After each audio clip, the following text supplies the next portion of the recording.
Olá, boa tarde. Meu nome é Rodrigo, eu sou aluno de mestrado do PPGI e o nosso trabalho se chama Auxiliando o processo de detecção de plágio em cursos introdutórios de programação. Aqui vocês podem ver um breve índice do que nós vamos falar hoje, né? Então vamos lá. O nosso assunto é plágio. A facilidade de acesso a informações online simplificou o processo de plagiar. Isso em qualquer setor, nas artes, na música, na literatura, no mundo acadêmico. O nosso foco aqui é no contexto educacional, no ambiente de ensino. E nesse contexto educacional, o plágio ele pode prejudicar o desenvolvimento do aluno. O nosso foco especificamente aqui, ele vai ser plágio em códigos-fontes em disciplinas de programação, disciplinas introdutórias no ambiente universitário. E hoje em dia, já existem várias propostas para enfrentamento do problema, de maneira automatizada, de maneira não automatizada, se baseando em análise do código-fonte e comparações. O problema específico que nós vamos tratar nessa pesquisa, nosso foco é aqui no departamento de computação, nós vamos trabalhar com a disciplina APC, que é a disciplina introdutória que os calouros aprendem a programar aqui no nosso curso, né? E atualmente, é usada uma ferramenta de plágio, chamada MOS, para comparar os códigos. E junto com ela, também se costuma pegar algumas planilhas do Moodle com dados do aluno, a fim de que você junte os dados do aluno do Moodle com o resto da ferramenta de plágio, e assim você gera um relatório com alunos suspeitos. E assim esse relatório é analisado pelo professor, por uma equipe, para definir quem copiou e quem não copiou. Esse é um processo que ele tem algumas dificuldades. Por ser feito de maneira... Várias etapas dele são feitas de maneira manual, ela é sujeita a vícios e falhas humanas. E além disso, também tem uma dificuldade em você aperfeiçoar esse processo. Caso você se decida colocar mais dados, coletar mais dados, por exemplo, do aluno, aumentar o número de alunos, aumentar o número de ferramentas de detecção de plágio, isso aí seria mais difícil de fazer. A gente, então, baseado nesse cenário, a gente lançou a seguinte questão de pesquisa, que é a automatização da chamada de ferramentas de detecção e da coleta e análise de metadados da plataforma de ensino é uma opção válida para identificar suspeitos de plágio em códigos-fontes em disciplinas introdutórias de programação. Aí nós temos a seguinte hipótese. A interpretação e a análise preliminar dos resultados de detecção de plágio em códigos-fontes, feita de modo automático e unindo dados do comportamento do aluno, extraídos do Moodle, podem facilitar e aprimorar o processo de identificar suspeitos de plágio na disciplina introdutória de programação. Nós queremos automatizar essa geração de relatórios, basicamente. Nosso objetivo, então, é a criação de uma ferramenta, criação de um software, que vai auxiliar na identificação de plágio entre códigos-fontes na disciplina. Ele vai usar dados de similaridade, gerados pela ferramenta, em conjunto com dados de comportamento do aluno extraídos do Moodle. A solução deve ajudar o professor para gerar relatórios que facilitem a tomada de decisão. A gente não tem a intenção de criar uma ferramenta que vai bater o martelo e afirmar categoricamente quem copiou e quem não copiou, mas sim fornecer dados, fornecer subsídios para que o professor possa tomar essa decisão. Aí os nossos objetivos específicos são automatizar ferramentas de detecção. No caso, nós vamos usar duas, o JPEG e o MOS, que eu vou falar um pouco mais delas daqui a pouco. Nós vamos armazenar trabalhos antigos, códigos-fontes, assim como o resultado das ferramentas de detecção de plágio. Nós também vamos coletar dados de maneira automática do Moodle, do ambiente de ensino, e exibir para o professor uma interface gráfica, que mostra relatórios com alunos, com códigos de alunos, com notas, com detecções, e também grafos, que mostram a similaridade dos alunos. Por exemplo, você percebe que tem um grupo de alunos, tem um cluster, que aparentemente trabalhou conjunto, que o código de todos eles é parecido. A ferramenta tem que identificar esse tipo de coisa. Agora, uma breve revisão da literatura. Plágio é definido como usar um produto intelectual de outra pessoa, tais como textos, ideias e resultados, de modo que se implique que ele é de autoria própria. A literatura mostra que tem aumentado o número de publicações sobre como lidar com esse problema em contextos educacionais. E também existem pesquisas que associam incidências de plágio com problemas de desempenho do aluno, tanto na disciplina em si, quanto no curso todo, o que mostra a relevância dessa área. Hoje em dia, as principais ferramentas de detecção de plágio em códigos-fontes se baseiam em alguma variante do algoritmo de tokenização, que basicamente é: você pega o código-fonte, separa ele em blocos menores, que nós vamos chamar de tokens, e compara o percentual de similaridade entre os tokens.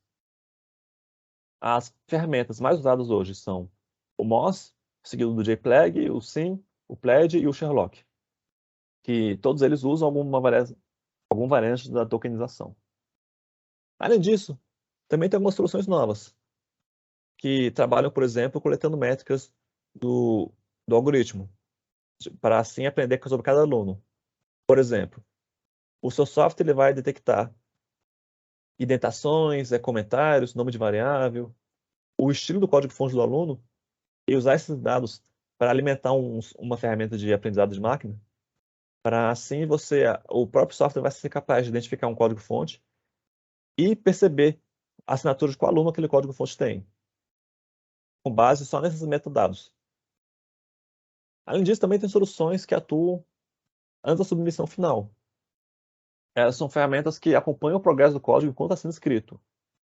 Por exemplo, você fornece para o aluno uma plataforma, essa plataforma vai coletar métricas do código a cada vez que o aluno comita, ou a cada vez que o aluno compila o código dele. A ferramenta vai capturar uma versão daquele código, e assim você consegue observar o progresso comum de um aluno desenvolvendo um código-fonte, e assim perceber algum trabalho que talvez seja discrepante. Porém, a gente encontrou muitas soluções, a gente fez uma revisão de literatura sobre isso, a gente encontrou muitas soluções que trabalham nessas partes de aprendizado, de submissão, processo de submissão do código, só que a gente encontrou poucos dados relacionados à sala de aula. Por exemplo, uma ferramenta que leva em consideração as notas do aluno nas provas, nos trabalhos, que leva em consideração o tempo que o aluno demorou para programar, ou a lista de presença, esse tipo de coisa que eu chamo de dados de sala de aula, são poucos dados nas pesquisas. A nossa aplicação, então, vai ser uma aplicação web para automatizar as tarefas relacionadas à detecção de plágio. O professor e a equipe vão poder ver relatórios da turma, né, com o uso da ferramenta. E a ferramenta vai exibir resultados de detecção. A ferramenta em si, ela vai chamar as ferramentas de detecção de plágio e vai coletar seus relatórios, coletar suas métricas para gerar o relatório dela. E ela também vai coletar dados extraídos do Moodle, dados do aluno, para agregar esses dois dados e assim poder fornecer isso para o professor. A gente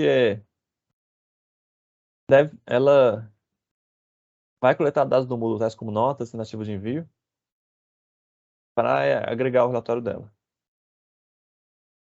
Aqui, essa imagem é só uma ilustração de quais são os módulos da aplicação.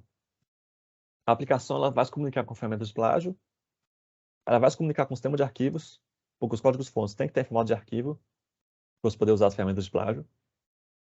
Ela também vai ter um banco de dados embarcado. Esse banco de dados vai armazenar notas, similaridades entre códigos-fontes e métricas de alunos. E também se comunicar com o Moodle.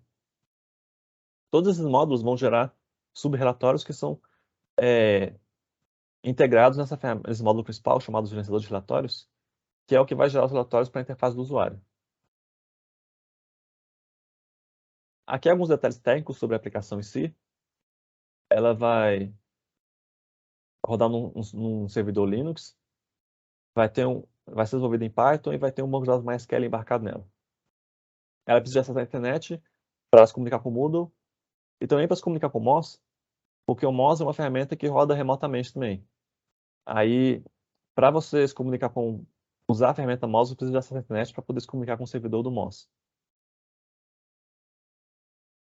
As funcionalidades são administrar turmas de trabalhos, aplicar ferramentas de detecção e gerar relatórios, coletar dados do Moodle e visualizar esses dados.